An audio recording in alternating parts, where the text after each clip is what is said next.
The morning my mother ordered me out of the apartment my company provided for my job, she did it while measuring my home office for my brother's new bedroom. "Trevor and Amber land tomorrow," she said, pulling the tape measure across the wall where my desk had been for nearly a year. "So you need to have your things out tonight." I honestly thought she was joking, until I saw 3 moving boxes in the hallway with my name written across them. My brother had already booked a truck. His fiancée had posted a Pinterest board called OUR Atlanta Home. My mother had even circled an apartment complex where she thought I could rent temporarily while they settled in. When I reminded her that the Midtown apartment belonged to my employer and existed only because I was leading a hospital integration project in Atlanta, she laughed and said, "Hannah, stop hiding behind paperwork. You're 34, single, and making good money. Trevor is trying to build an actual family." Then she called me selfish for wanting to stay in the home my job had earned. What she did not know was that I still had 20 hours left to accept the Chicago promotion I had almost turned down because she told me moving would leave her with nowhere to live. What my brother did not know was that the company document he had submitted to his new employer, claiming he had permission to live in my apartment, had already landed in my work inbox for verification. The next morning, Mom drove to the airport to pick them up. I packed everything I owned, accepted Chicago, returned my apartment access card, and ended my corporate housing assignment exactly the way company policy required. At 2:17 that afternoon, my phone started vibrating. First Mom, then Trevor, then Amber, then a photograph of 3 access cards glowing red against the lobby reader. Security would not let them upstairs. The building manager had rolled their luggage back to the curb. My mother's final message came in all caps. "You have 1 hour to fix this." She still thought I had thrown her out of her home. Trevor still thought yelling would transform an employee benefit into family property. Neither of them understood that the apartment was never the real thing they were losing. They were losing the version of me who always gave up her future before anybody else had to feel uncomfortable. My name is Hannah Carter. I was 34 when this happened, and for most of my life, my family had one compliment for me that sounded kinder than it actually was: "Hannah can handle it." I grew up in Knoxville, Tennessee, with my mother, Elaine, my father, Frank, and my younger brother, Trevor. Dad died from a heart attack when I was 27. Losing him changed all of us, but not in the same way. Mom became afraid of instability. Trevor became more dependent on other people solving problems. I became the person everyone called when life got complicated. Even before Dad died, that was my role. Trevor was 4 years younger and had a talent for turning poor planning into emergencies everyone else felt obligated to rescue. If he forgot a project at school, Mom drove it over. If I forgot something, Dad said I needed to learn responsibility. When Trevor dented the family car at 16, Mom said young drivers made mistakes.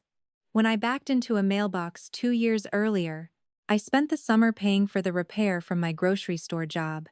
At Thanksgiving, Trevor got the drumstick because he loved it. I got whichever piece was left because I didn't care about little things. On family trips, I slept on the rollaway bed because I was the lighter sleeper. When cousins came over, my bedroom became the guest room because Trevor needed privacy. Nobody sat me down and announced that my comfort mattered less. Families rarely do. They simply repeat enough small choices until one person becomes accustomed to shrinking. I became successful, partly because being useful was the safest identity I knew. I studied information systems, moved into healthcare technology, and eventually joined Meridian Health Solutions, a company that built software for hospital networks. By 32, I was managing major implementation programs, which meant walking into messy hospital mergers where 3 systems, 5 departments, and 80 opinions all had to become one functioning plan. I was good at it, very good. I learned how to ask uncomfortable questions without humiliating people, how to identify the difference between what somebody wanted and what a project actually needed, and how to stay calm when 6 executives were panicking around a deadline. The irony is that I used those skills everywhere except home. At home, I still believed keeping people comfortable was the same thing as keeping peace. My Atlanta assignment began when Meridian won an 18-month integration project involving 2 hospital groups. Because I needed to be on site most of the week, the company placed me in a furnished 2-bedroom apartment in Midtown Atlanta. Meridian held the master lease. I was the employee occupant. The apartment was not extravagant, but after years of hotel rooms, it felt luxurious to me. Floor-to-ceiling windows, a small balcony, secure parking, a second bedroom I turned into a home office, and a kitchen with enough counter space that I could actually leave a coffee maker plugged in. 6 weeks after I moved, Mom called crying. Her landlord in Knoxville had increased rent. The bookkeeping company where she worked part-time had reduced hours. She said the house had been too lonely after Dad anyway. "I don't need much," she told me. "Just somewhere to breathe until I decide what's next." Meridian allowed approved parents or children to stay with employees on longer assignments, so I added Mom as an authorized family occupant. The mobility coordinator sent both of us an electronic addendum, explaining that her permission depended entirely on my assignment and ended whenever my occupancy ended. Mom clicked through it in under a minute. "It's company housing, Hannah," she said. "Nobody cares about all that fine print. It matters. To you. You live inside policies all day." I corrected her twice. Eventually I stopped because the distinction did not seem important. At that point, helping Mom still felt like love instead of infrastructure. She moved in with 6 boxes, 3 suitcases, and enough framed photographs to make the corporate apartment look like our Knoxville house within 48 hours. At first, I loved having her there. Atlanta felt less temporary. She cooked sometimes. I drove her to church on Sundays. We found a grocery store she liked and a little bakery where she complained about $6 pastries while buying the same lemon tart every week. When I worked late at the dining table, she would leave tea beside my laptop. When Dad's birthday came around, we sat on the balcony and told stories about him until midnight. Those moments were real. That matters. Families can exploit someone and still love them. The confusion between those truths is what keeps people in unhealthy roles much longer than obvious cruelty ever could. Trevor lived in Orlando then.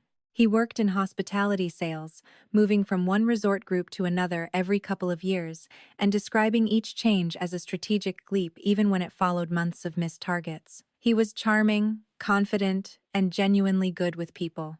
He was also terrible with money.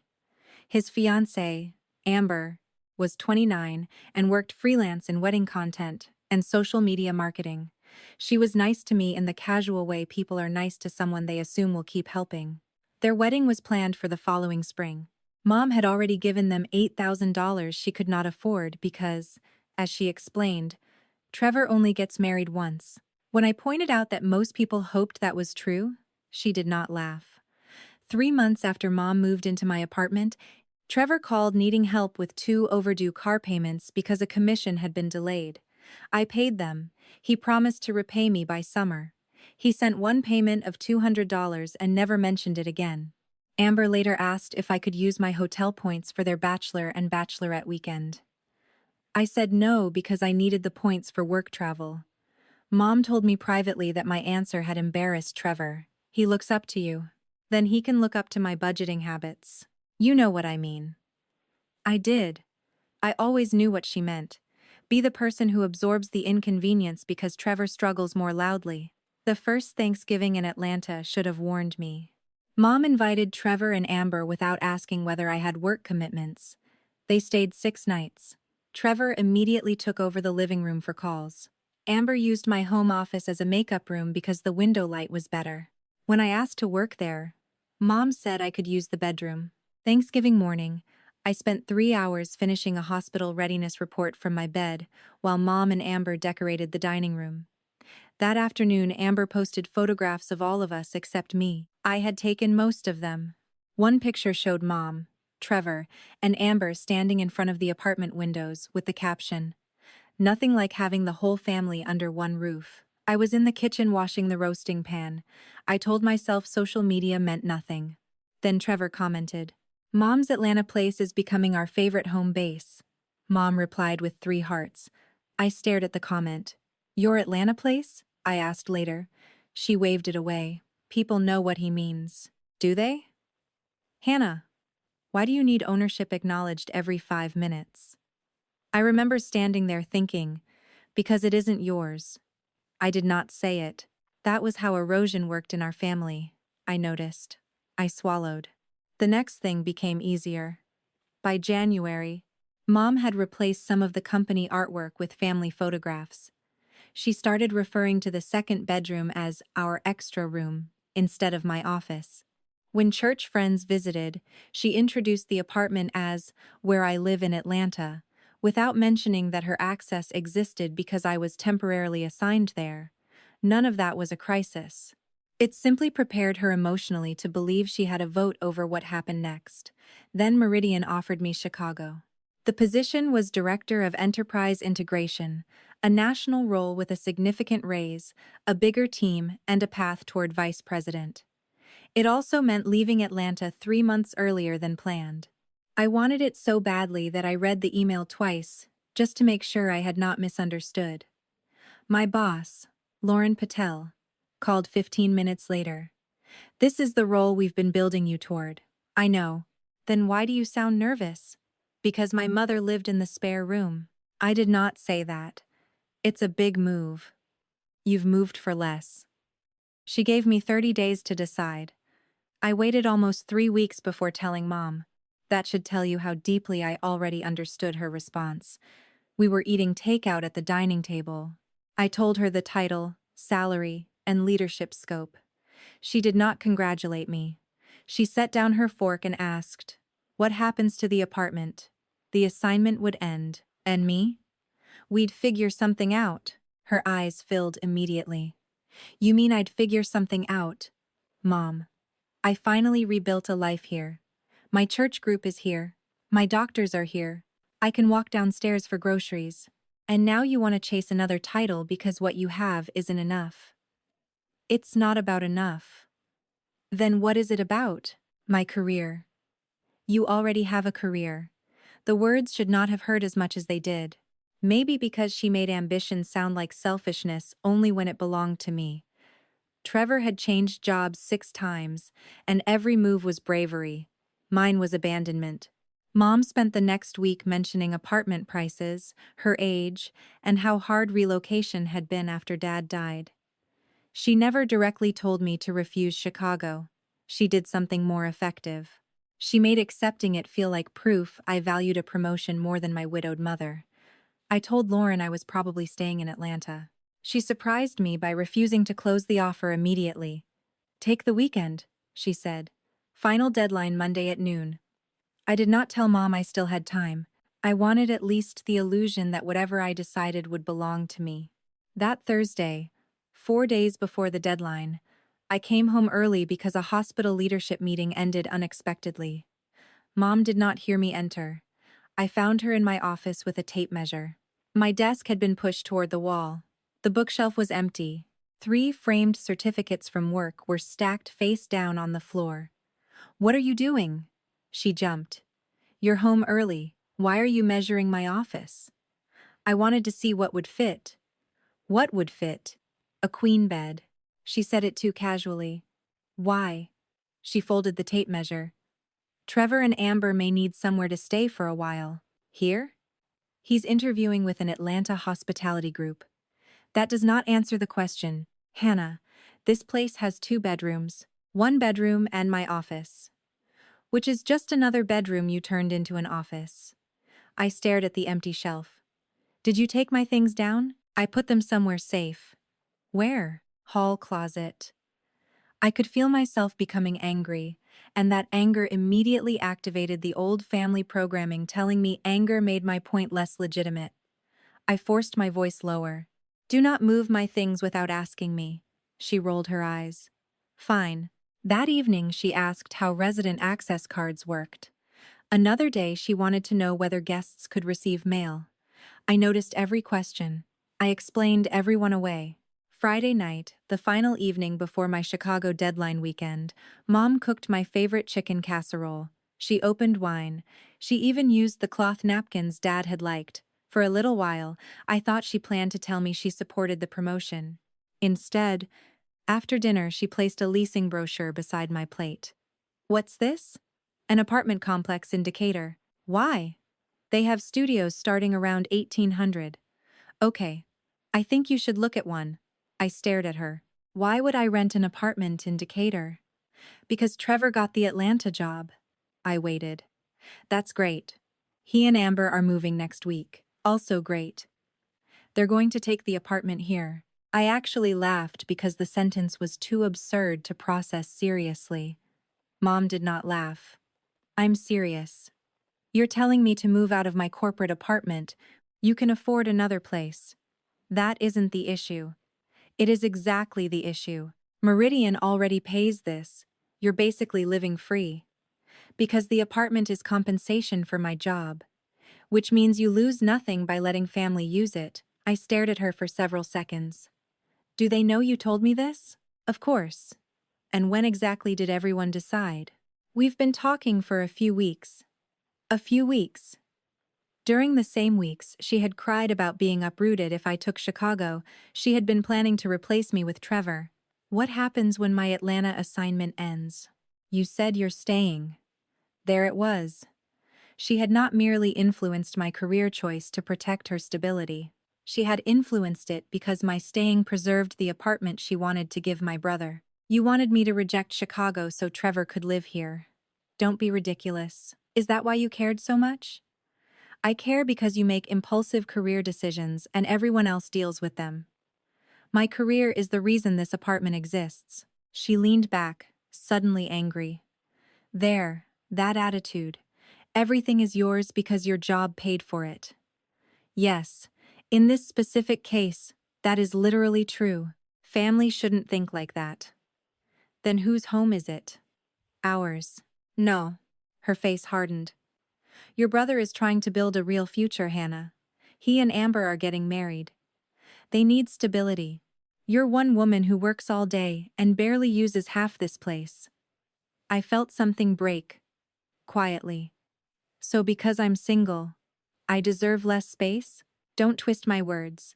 What would you call it? I would call it growing up. You're 34.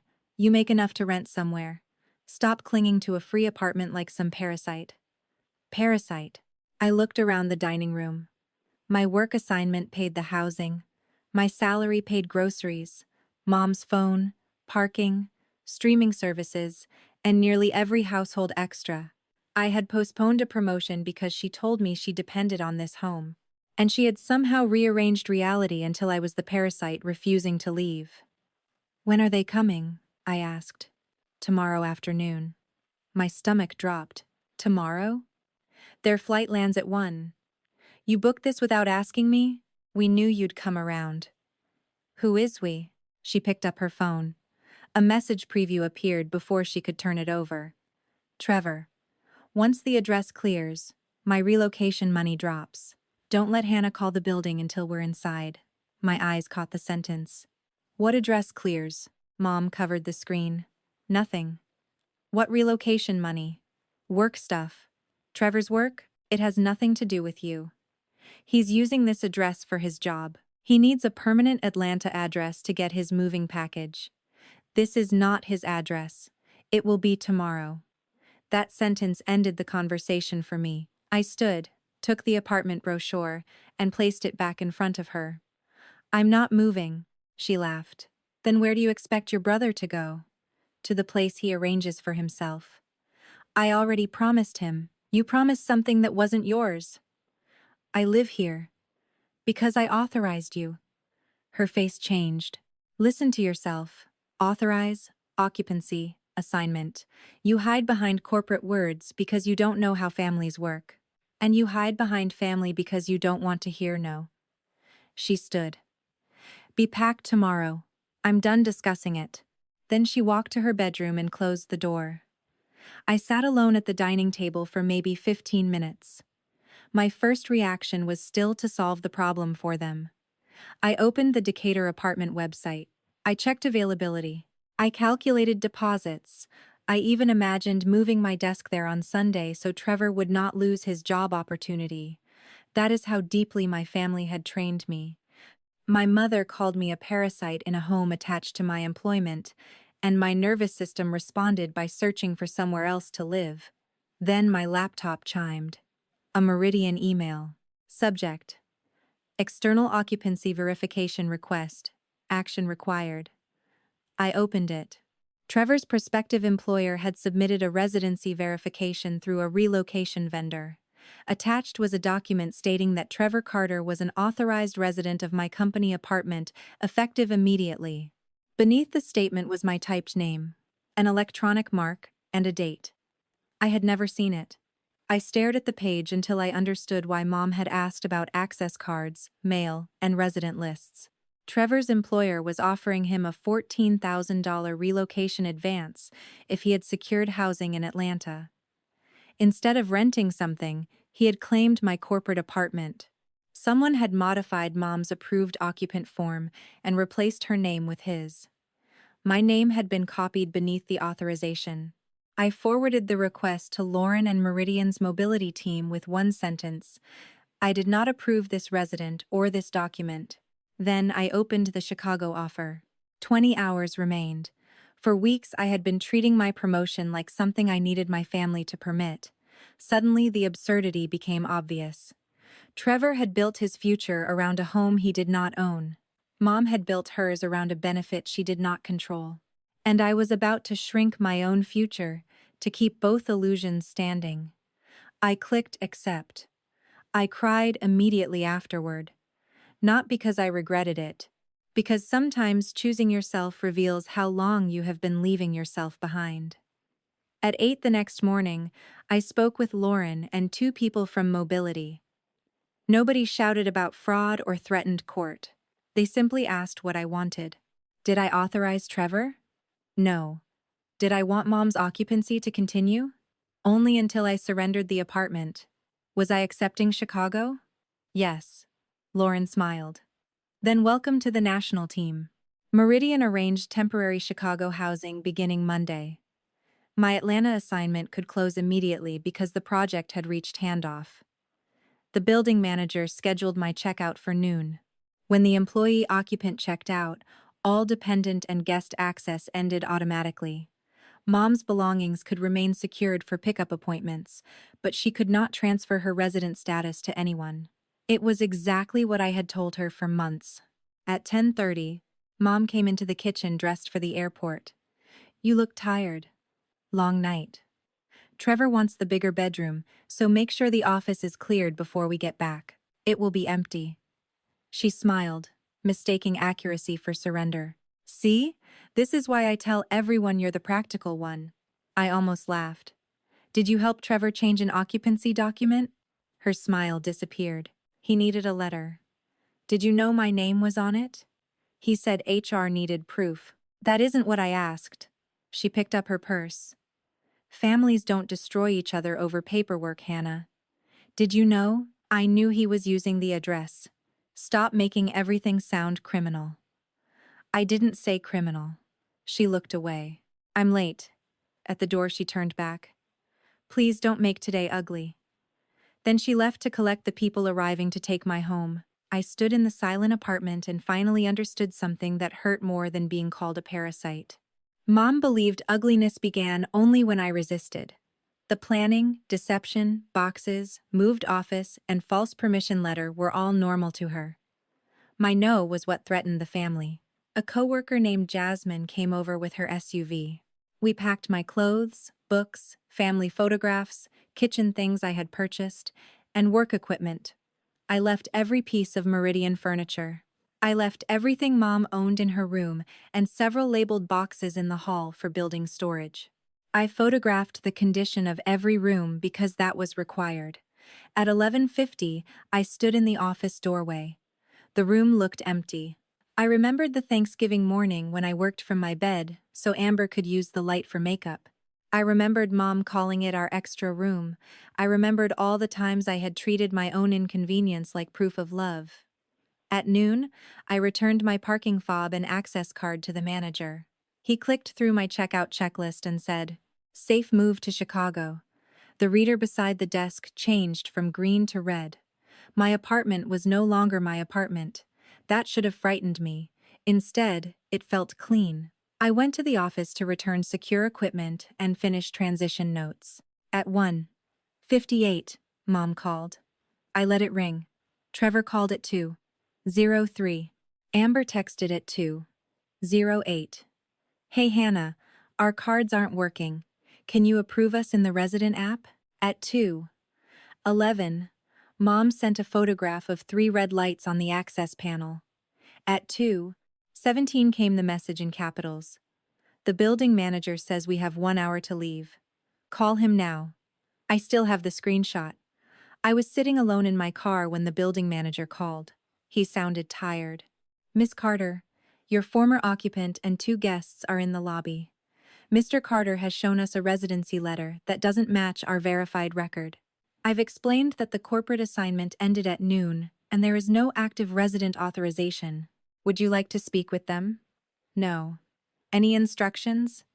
Please follow normal policy. My mother's belongings should stay secured for appointment pickup. Understood. Trevor called again. I answered the 12th time because I wanted one conversation on record in my own memory. What the hell did you do? I accepted Chicago and ended my Atlanta assignment. You knew we were coming. I knew last night. My job package depends on this address. Then you should have rented an apartment. Mom said the condo was basically family housing. Mom was wrong. He became louder. You can't just pull housing after I already submitted it. You submitted a document with my name on it without asking. Silence. Then, that was just verification of something that wasn't true. You're seriously destroying my job over a signature? Your job is not mine to destroy or save. Mom took the phone. Hannah, enough. We have luggage on the sidewalk. Amber is crying. Your brother's furniture arrives tomorrow. Then cancel the truck. Where am I supposed to go? The building gave you hotel information and a way to collect your belongings. You threw your own mother into a hotel. You told me yesterday to rent an apartment so Trevor could have my home. That's different. Why? She had no answer. Finally, she said, because you can afford it. I closed my eyes. There it was again. Capability as a tax. I'm boarding a flight tomorrow. To where? Chicago. The silence that followed was enormous. You accepted it? Yes. After everything I said? Yes. She started crying. So you chose a job over me? No, Mom. I stopped choosing against myself for you. She handed the phone back to Trevor. He called me heartless, selfish, vindictive, and obsessed with being right. I listened until he repeated himself. Then I said, use your own name on the next place you live, and ended the call. They booked 2 rooms at an extended stay hotel near the airport. Trevor paid with the credit card he had planned to use after the relocation advance arrived. Amber posted an Instagram story showing their suitcases beneath the caption, "When someone you trust sabotages your fresh start." She deleted it after one of her friends apparently asked why their fresh start depended on somebody else's company apartment. I flew to Chicago the next morning. My temporary residence was a 1-bedroom suite in River North, much smaller than Atlanta. I loved it instantly. 1 bedroom, 1 key, 1 adult. Nobody measuring the walls while I worked. On Monday, Meridian's mobility team contacted Trevor's prospective employer through the verification system. I did not call his boss. I did not demand he lose anything. The vendor simply marked the address as unauthorized and the permission document as unverified. His $14,000 relocation advance was placed on hold. Trevor responded by resubmitting the same document. That choice mattered. His employer asked for the original authorization. He could not produce one. His start date was delayed while HR reviewed the discrepancy. Mom called from 6 different numbers asking me to tell Meridian it had been a misunderstanding. You don't even have to say Trevor was authorized, she argued. Just say you verbally agreed. I didn't. Say, you changed your mind later. I didn't. Hannah, this is your brother's career. Then why is his career asking me to lie? She hated that question. Trevor's offer was eventually withdrawn. not because he lacked housing. The employer would have provided temporary lodging. They withdrew it because he had certified a false residency document twice after being asked to verify it. Amber learned during that process that Trevor had already spent nearly $6,000 from their wedding account on the move, furniture deposits, and the hotel because he expected the relocation advance to replace it. He had not told her. She went back to Florida and postponed the wedding. Trevor blamed me publicly. On Facebook, he wrote, "Some people would rather destroy their own brother than share an apartment they didn't even pay for." I almost answered. Instead, I saved the post. A cousin sent me a message asking whether I had really made Mom homeless. I replied with 2 sentences. The apartment was Meridian Corporate Housing attached to my Atlanta assignment. Mom knew her access ended when my assignment ended. I attached the page she had signed. My cousin replied, "Oh." That became my response to family gossip. Facts, not campaigns. I refused to turn relatives into jurors. Mom's situation was harder emotionally because I had spent years thinking of her as someone I needed to protect. Without the corporate apartment, she could not afford the version of Atlanta life she had grown accustomed to. She could afford a room in a shared house or a small apartment farther outside the city if she increased her work hours. She considered both humiliating. For 3 weeks she stayed in hotels and used most of her savings because she kept believing I would reverse course. When I did not, she moved temporarily into a furnished room owned by a woman from church and restarted bookkeeping 4 days a week. She complained to relatives that at 63 she was being forced to rebuild because her daughter chased a title. What she never mentioned was that she had planned to remove that daughter from the apartment before the title was accepted. I went no contact for 2 months. I needed enough silence to figure out which emotions were mine and which had been installed by years of being called capable. Therapy helped. So did work. Chicago was demanding in exactly the way I wanted. I led my first national integration review. I hired 2 analysts. I presented to executives who questioned my recommendations without questioning whether I deserved to be in the room. The first time Lauren introduced me as the person responsible for the National Integration Roadmap, I felt something loosen inside my chest. Responsibility could be respect. At home, it had meant burden because nobody ever paired it with permission. 3 months after the move, Thanksgiving approached. Mom emailed. Subject: one day. She wrote, "Whatever happened, we are still family. Your Aunt Susan is hosting in Nashville. Please come for one day. Nobody will ask you for housing or money." I almost deleted it. Aunt Susan called me herself. She was Dad's older sister and had stayed mostly outside the conflict. "I'm not calling to pressure you," she said. "I'm calling because if you want to come, I will make sure nobody corners you." "Is Trevor coming?" "Yes." "Amber?" "No." "Mom?" "Yes." "And you think this is a good idea?" Susan laughed. "Absolutely not. But I've survived 46 Thanksgivings with your mother. I'm confident in my emergency procedures." I agreed because I missed my aunt, cousins, and Dad's side of the family. I booked a hotel. Mom immediately texted that Susan had a guest room. I replied, "I already booked one." She sent a sad face. I did not change it. Thanksgiving afternoon, I walked into Susan's house carrying a pecan pie.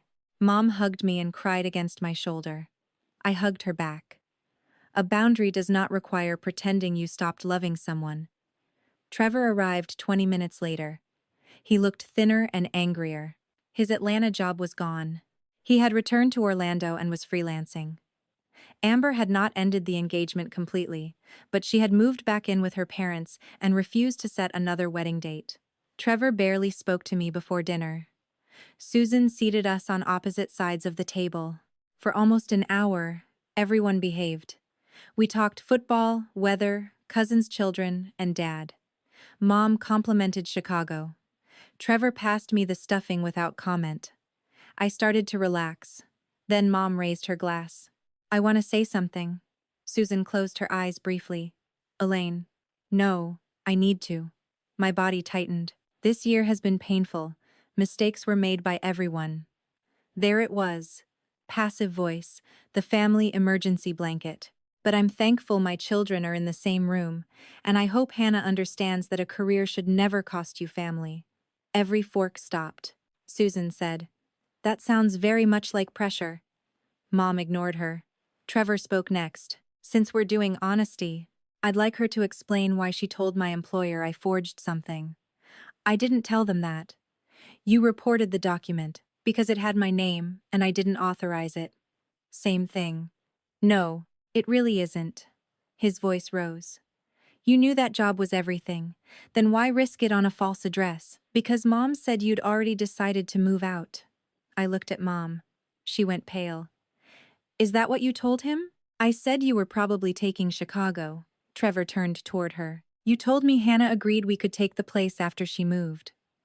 "I thought she would." "That isn't what you said."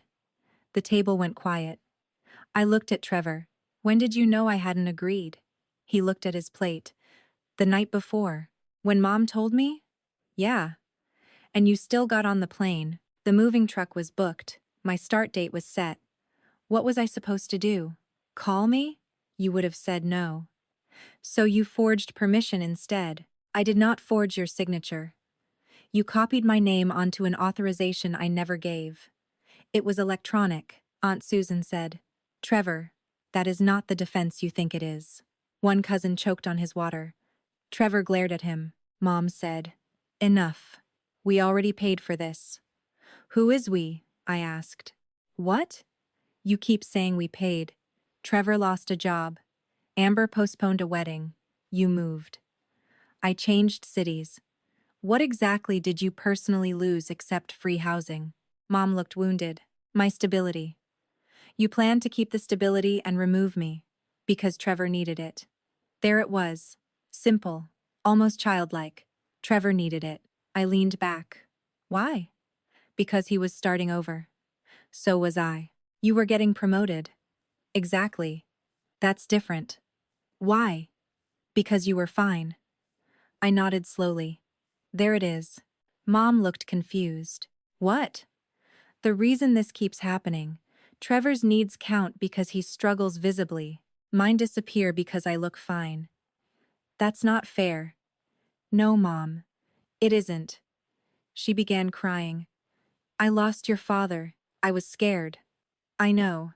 I needed somewhere stable. And I gave it to you." "I know. Then you tried to give it to Trevor." Her tears fell faster. "He was getting married. And I was single." "That's not what I meant. You literally told me he was building a real future, and I only worked." Susan's face hardened.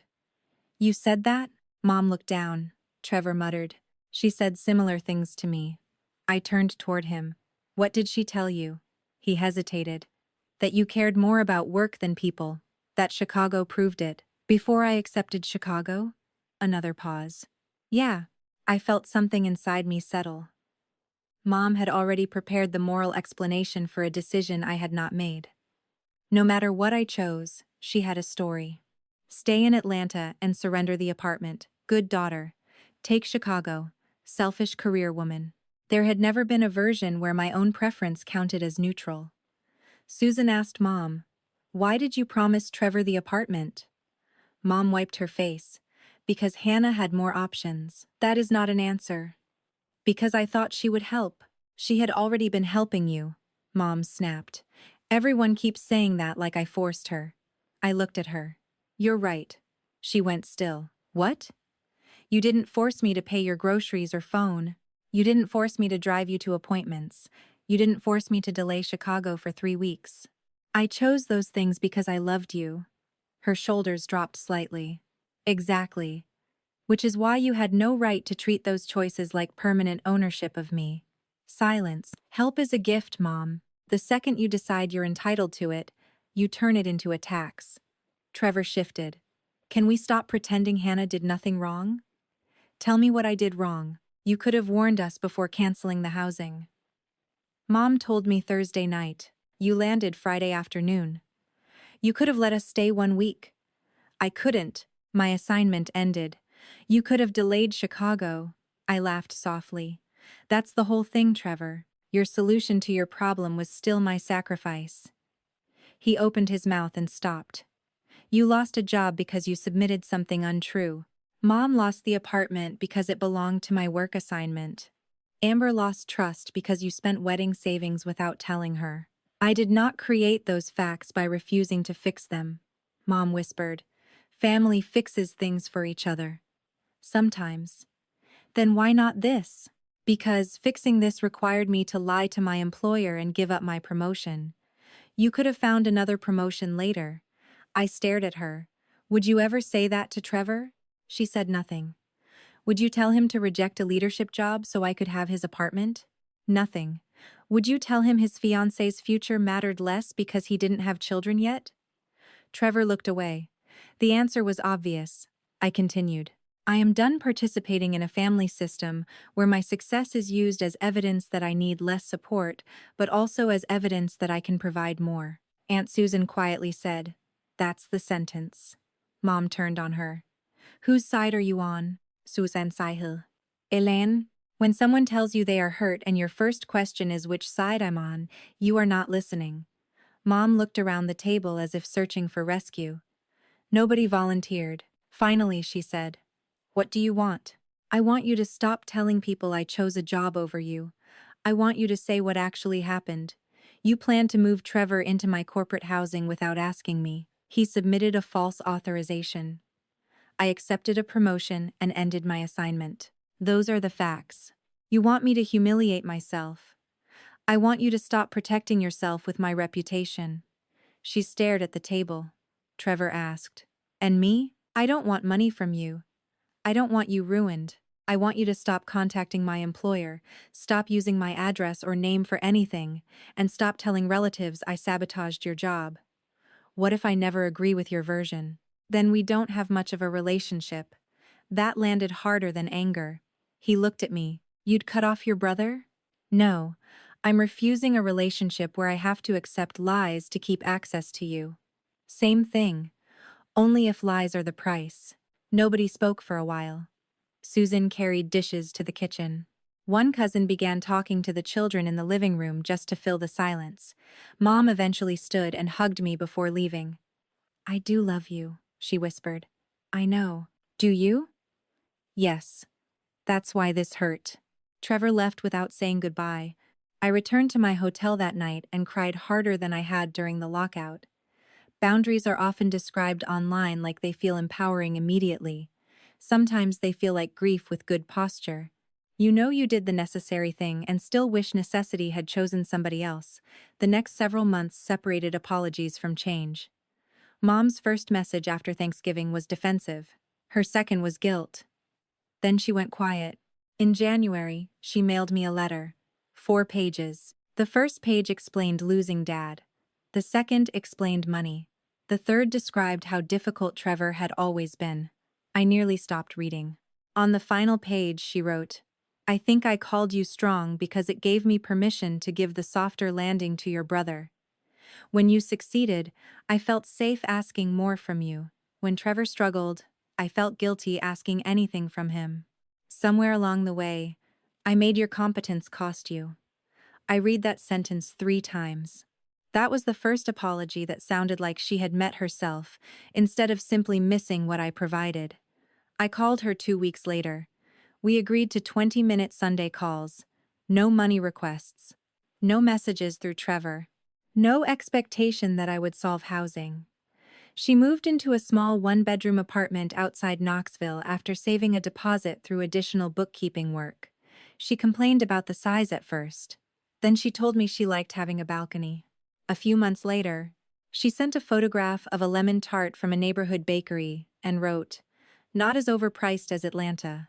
I laughed. That was the first ordinary moment we had in almost a year. Trevor took longer. He spent months blaming me. Then reality kept refusing to cooperate with the story. He found another hospitality sales job, but at lower pay. Amber agreed to counseling before setting a new wedding date. One evening, nearly a year after Atlanta, he called. I owe you an apology. That sounds dangerous. He almost laughed. I thought because you had company housing, it wasn't really yours. It wasn't mine. It was tied to me. I know that now. You knew it then. Silence. Yeah, that mattered. Mom said once we got inside, you wouldn't kick us out. Did you believe her? Yes. Why? Because you never did stuff like that.